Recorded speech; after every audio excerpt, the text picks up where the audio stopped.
안녕하세요. 범블한복독방입니다. 구독과 좋아요, 알림 설정, 회원가입 부탁드리겠습니다. 카카오뱅크가 지금 심상치가 않습니다. 대출 가산금리까지 인상했던 그런 어떤 스탠스를 가지고 있었고, 이후에 차츰차츰 가산금리를 내릴 거라는 그런 어떤 입장도 지금 취하고 있지만, 아무튼 지금 마통, 전월세 0.225% 정도 올라서고 있습니다. 이렇게 되면 인터넷 뱅크가 금리 부분에서는 좀 착한 그런 부분을 많이 보여왔었죠. 그래서 많은 수요가 인터넷 뱅크에 몰릴 수밖에 없었던 그런 매력이 있었는데, 이제 거의 시중은행 주담대 금리 그리고 일반 금리하고는 거의 비슷한, 어깨를 나란히 하고 있는 그런 어떤 수준이라는 얘기입니다. 이러다 보니까 금리 수준이 이제 중앙은행에서 계속적으로 금리 인하를 하는 추세여도, 이거 은행 입장에서는 예대 마진을 더 벌이기 위해서 예금 금리는 낮추잖아요. 기준금리 따라서. 근데 주담대 금리는 계속적으로 펌프질을 하고 있다는 얘기예요. 이렇게 되다 보니까 마통까지 지금 금리가 올라갑니다. 서민들 급전 창구를 할 수 있는 이 마통 금리까지 올라가게 되면, 이거 대출 금리뿐만 아니라 실생활 부분에 있어서의 이 대출 금리도 정말 굉장한 어떤 수준으로 압박감을 줄 수 있을 가능성이 높다는 얘기죠. 카카오뱅크는 이 중저 신용자 대상으로 해서는 가산금리를 0.075포인트, 정말 개미 눈곱만큼 내립니다. 그 정도로 눈에 보이지 않을 정도, 또 거의 체감되지 않을 정도로 내리고 있는데, 일반 이 신용대출자에게는 이걸 적용하지 않는다는 얘기죠. 그러니까 저신용자 대상으로 대출 혜택을 준다는 얘기고, 이렇게 되다 보니까 앞으로 시중은행 그리고 인터넷뱅크 너나 할 것 없이 굉장한 어떤 고금리 수준에서 벗어날 수 없는 이 가두리, 그러니까 일단 내가 대출을 확실하게 엄청나게 좀 땡겨오게 된다면 그 안에 딱 갇히게 되죠. 내가 빨리 원금 이자를 갚지 않는 이상은 일생토록 내 모든 삶을 좀 갈아 넣어야 하는 그런 맷돌 인생이 될 수밖에 없는 건데, 그러니까 분명히 대출 부분에 있어서는 확실한 자기만의 기준을 잘 세우시면서 이 계획을 하셔야 되겠습니다. 이 트럼프 관세 불확실성 여파에 따라서 지금 미국 부동산도 지금 난리가 났습니다. 미국도 지금 부동산 경기가 굉장히 꺾여가는 그런 추세에 있습니다. 모기지 금리, 그러니까 우리나라로 말하면 주담대 금리라고 할 수가 있겠죠. 무려 7%를 돌파하고 있어요. 지금 한국은 시중은행이 한 5.89% 정도 올라서고 있고, 6% 가까이 되는, 농협은 또 특히 6% 가까이 되는 주담대 금리가 있는데, 아무튼 이 미국도 모기지 금리가 만만치 않다라는 얘기고, 그러니 당연히 수요가 줄 수밖에 없죠. 전체적으로 미국 물가는 지금 관세 불안정성 때문에 오히려 역풍을 맞고 있습니다. 실생활 물가가 다 올라서고 있고, 심지어 부동산 부분도 모기지 금리가 7%, 심지어는 8%까지 갈 수 있다라는 전망까지도 나오고 있죠. 그래서 이런 악재들로 지금 둘러싸이고 있는 이 미국 시장, 역시 금리가 만만치 않다. 그러니까 미국 금리가 만만치 않으니까 한국 금리는 당연히 동조화될 수밖에 없는 거고요. 미 10년물 국채 금리가 계속적으로 지금 오르고 있으니까 당연히 한국 시중은행에 거의 직렬 연결되어 있는 미 국채 10년물 금리 오르게 되면 당연한 수준으로, 아무리 코픽스가 낮아진다 해도 미 국채 10년물이 이렇게 계속적으로 금리 수준이 높아지게 되면 주담대 금리가 덩달아 올라갈 수밖에 없다는 얘기죠. 그러니까 계속해서 시중은행이 예금 금리를 내리는 거야. 예금 금리를 내리면 자동적으로 주담대 금리가 오르니까 예대 마진 커지잖아. 그러니까 빨대 딱 꽂고 쪽쪽 빨아먹을 수 있는 그런 어떤 아주 스윗한 그런 어떤 맛을 느낄 수가 있는 게 지금 시중은행이라는 얘기예요. 결국 깃발 꽂는 건 고객이 아니라 깃발 꽂는 건 은행이 될 수밖에 없다. 그래서 이자 장사라는 비난도 많이 받고 있지 않습니까? 아무튼 지금 미국 10년물 금리가 이렇게 심상치가 않으니까 중국도 기준금리 1년물 LPR을 3.1% 그리고 5년물을 3.6%, 6개월 연속으로 지금 동결 수준으로 가고 있습니다. 그만큼 중국도 여의치가 않다는 얘기죠. 미국과 관세 협상, 결정적인 어떤 타결의 양상을 보일 것으로 예상은 되지만, 지금 중국의 내수 침체가 좀 어마무시합니다. 마치 쓰나미처럼 몰려올 가능성이 높은 건, 일단 부동산 침체가 3년 이상 계속되고 있고요. 중국은 3분의 1의 어떤 내수 경기의 파이가 부동산에 다 몰려 있었잖아. 근데 부동산이 개박살 나기 시작하면서 전체적인 어떤 내수 침체 분위기, 좀처럼 회복되지 못한 그런 상황 속에 있기 때문에 금리를 어쨌거나 저쨌거나 꽉 붙들고 있어야죠. 여기서 금리 내려버리면 뭐 유동성 확대 쓸데없이 되기 때문에 인플레 중국도 걱정해야 될 필요가 있는 거고, 그러니까 뭐 한국은행이 이번에 기준금리 연 2.75% 계속적으로 지금 붙잡고 있지 않습니까? 하는 입장은 지금 환율과 금리 사이에서 지금 완전히 딱 막혀있는 이 집값 문제, 굉장히 이 토호제가 해제되면서 엄청나게 들썩거리지 않았습니까? 이 부분도 좀 지켜봐야 되고, 지금 관세 때문에 이 금리 부분 상당히 미국 연준이 보수적으로 지금 가고 있기 때문에 불안정성을 인식할 수밖에 없어서 아마 5월도 이런 수준으로 간다면 좀 내리기 어렵지 않을까라는 그런 예상도 해볼 수가 있겠습니다. 이러다 보니까 뭐 가계대출이 뭐 2조 원 이상 지금 쑥 하고 지금 올라왔죠. 이게 토제 해제되면서 집중적으로 강남 3구 집값을 어떻게 커버하기 위해서 세상의 모든 자금 다 끌어당기면서 거래량 높이면서 2조 5천억 정도의 이 대출 자금이 불어나게 된 건데, 지금 금리 수준이 이런데 대출 수준이 이렇게 쑥 하고 올라가 버리면 뭐 엄청난 손실이 생길 수밖에 없습니다. 부실 덩어리가 될 수밖에 없다는 얘기죠. 그리고 7월 달 이제 불과 뭐 한두 달 사이에 3단계 DSR이 적용이 되면 전체적으로 1.5% 가상금리가 적용이 돼요. 그러면 계속적으로 이렇게 대출 수위가 높아지게 되면 이 고금리 어떻게 감당할 여력이 없어지게 된다는 얘기. 결국엔 개인 디폴트가 찾아올 수밖에 없는 거죠. 그러니까 하는 입장에서는 신중해 줄 필요 충분히 있다고 볼 수가 있겠고요.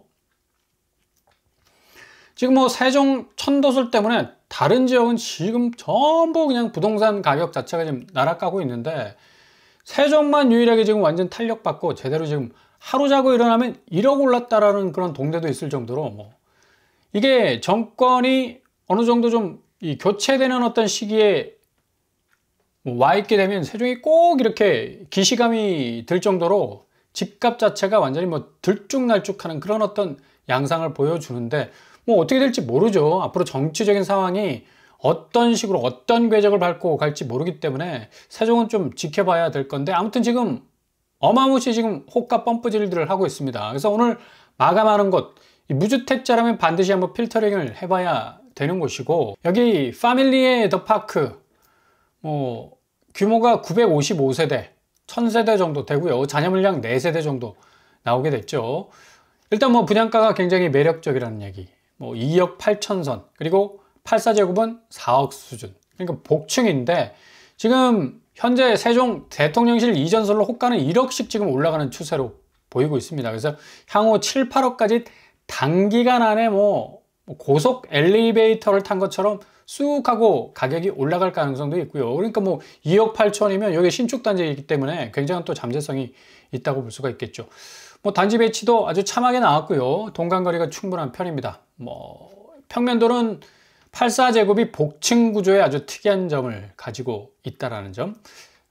전국 거주 19세 이상 무주택 세대 구성원이면 누구나 지원이 가능하겠습니다. 그러니까 전국구 청약이기 때문에 여기도 뭐 어마무시한 경쟁률을 기록하지 않을까라고 예상이 됩니다. 그리고 또 한 곳이 나와요.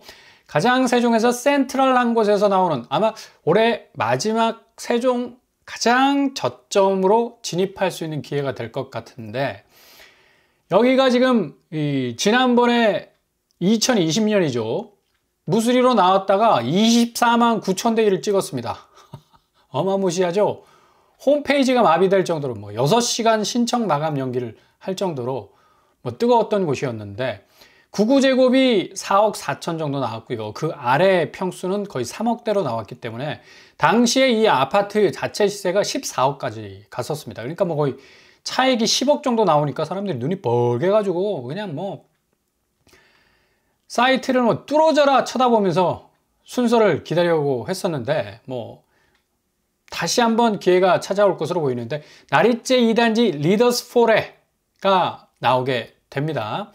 이렇게 되면 여기 아마 3억대 분양가로 나올 가능성이 상당히 큰데, 3억대로 들어가면 거의 뭐 대출 거의 이 부담을 안 느낄 정도의 가격선이라고 볼 수가 있겠죠. 무혈 입성 가능한 것으로 보이고요. 이 정도 가격이라면 뭐 땡큐죠, 무조건. 나리째말 5단지 84 타입이 뭐 3억 7천, 6단지가 3억 5천 정도에 나왔었는데 99 타입이 4억 4천 정도 되고요. 아마 이렇게 비슷하게 나올 가능성이 높습니다. 지금 뭐 자고 일어나면 1억 올랐다라는 말이 나올 정도로 천도론, 세종시 집값 무섭게 뛰고 있는 상황에서 지금 세종 리더스폴에는 매매가가 10억, 매물은 13억 이상을 보이고 있고요. 전세가는 3억, 4억 정도 하고 있습니다. 충분히 뭐 분양가를 치고도 남을 수 있는 전세보증금을 확보할 수 있는 그런 어떤 단지라고 할 수가 있겠죠. 단지 배치도 역시도 뭐 비교적 지방 아파트, 세종은 뭐 또 지방이라고 말하기도 그렇죠, 그죠? 모든 행정기관이 다 집중되어 있는 곳이기도 하기 때문에 행정수도라고 할 수가 있는데, 아무튼 뭐 동간거리 굉장히 비교적 양호하게 돼 있습니다. 그리고 뭐 평면도는 84제곱이 상당히 좀 복합적으로 타워형 그리고 이 회랑형 구조로 길게 이렇게 뽑아낸 구조가 굉장히 특이하다고 볼 수가 있겠습니다. 아무튼 모집 공고 나오면 잽싸게 여러분께 업로드 해드릴 테니까 기회를 또 한번 잘 잡을 수 있길 바라고요. 그리고 공공분양, 제가 오전에도 소개해드렸죠. 부천대장, 하남교산, 동탄2 굉장히 분양가 상한제가 적용이 되기 때문에 뭐 소형 평수는 3억대, 4억대 그리고 5억대로 이 레이어가 구성이 될 것 같습니다. 일단 부천대장은 상당히 교통호재가 굉장히 잘 깔려 있는 곳이고, 하남교산 역시도 송파권 생활권하고 밀접하게 연결되어 있는 곳이고, 동탄 쪽도 지금 뭐 GTX-A가 이용객이 별로 없기 때문에 굉장히 쾌적하게 강남까지, 올해 강남역까지 신설이 됩니다. 다시 지금 아직 연결이 안 돼 있는데, 이렇게 되면 20분 정도면 강남에 뭐 도달할 가능성이 충분히 있어서 뭐 엄청난 어떤 자체 경쟁력을 확보할 수 있는 이 공공분양 단지가 될 수가 있겠죠. 그리고 또 한 곳, 장기 전세. 이런 어떤 기회를 잡기 위해서는 안정적 임대 환경을 잘 조성을 해야 되는데, 서울시 장기 전세, 그러니까 서울에 사시는 사람들의 특혜라고 할 수가 있겠죠. 오늘 시작해서 이제 내일 금요일 5시에 마감이 됩니다. 이거 꼭 체크를 해 놓으시고요. 자격 조건에 해당되신다면 이런 데는 뭐 10년, 20년 정도 장기로 주기 때문에, 그리고 뭐 이 전세 상한선도 어느 정도 보장이 되기 때문에 그렇게 전세가가 급격하게 오르지 않습니다. 충분히 메리트가 있다고 할 수가 있겠고요. 이번에 나온 신규 공급단지는 이문 아이파크자이, 그리고 리버센, 롯데캐슬 나오고 있고요. 재공급되는 곳은 올림픽 파크 포레온 3억대로 나왔어요. 그리고 롯데캐슬 이스트폴도 거의 뭐 50세대가 넘는 그런 이 물량을 보이고 있는데 4억대, 5억대, 6억대로 나오고 있네요. 그리고 레미안 원펜타스도 나왔고, 그리고 힐스테이트 이편한 세상 문정이 3억대, 센트레빌 아스테리움 시그니처도 뭐 2억대로 나오고 있고요. 그리고 강동구의 고덕 레미안 힐스테이트 4세대 나왔는데 4억 9천선. 이거 10년 전 이 고덕 레미안 힐스테이트 분양가하고 거의 비슷하게 나온 겁니다. 그러니까 지금 전세가도 뭐 상당 부분 입주 물량이 작년에 강동구가 많아서 전세가가 굉장히 좀 흔들리는 그런 경향을 보였는데 다시 좀 살짝 오르는 추세를 보이고 있어서, 아무튼 고덕 레미안 힐스테이트 역시도 뭐 엄청난 대장단지 아닙니까? 강동구의 모든 인프라를 누릴 수 있는 곳이기 때문에 저렴하게 들어가서 일단 기회를 엿볼 수 있는 그런 충분한 그런 단지라고 할 수가 있겠죠.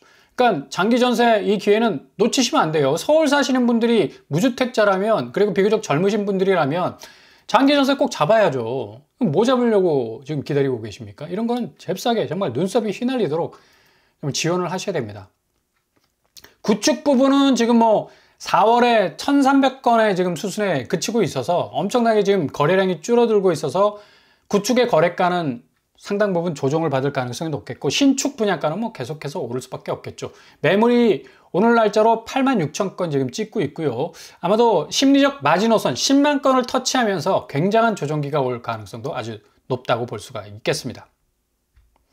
아무튼 어쨌거나 저쨌거나 금리는 요지부동할 가능성이 높다. 금리에 대해서 더 이상 기대하시면 안 됩니다. 그래서 무리해가지고 대출 받으면 오히려 손실이 더 커질 수가 있어요. 은행도 뭐 수익률이 몇 조 수익률 냈다 하지만 점점점 깔려가는 리스크는 커져가고 있고, 관세 타결이 돼도 한국은 환율과 금리 양쪽에서 쪽박으로 그냥 깨버리는 집값의 어떤 균열 양상도 벌어질 가능성도 있고요. 구축은 좀 전에 말씀드린 것처럼 확실히 조정될 가능성도 높고, 신축은 분양가가 천정부지로 오를 가능성도 높습니다. 그러니까 시소 마냥 서로 극과 극의 어떤 반응을 보일 건데, 얼마나 집값이 조정될 것인가, 상반기 지나면서 상당히 미국 변수가 어떻게 진행되느냐에 따라서 서울 집값, 수도권, 인천, 지방 너나 할 것 없이 대부분의 한국의 자산시장이 엄청난 조종세를 겪을 것으로 보입니다.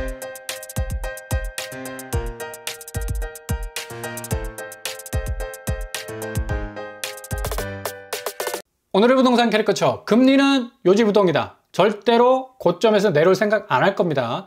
조금 떨어졌다 해서 무리하게 진입했다가는 발목 딱 물리게 돼 있어요.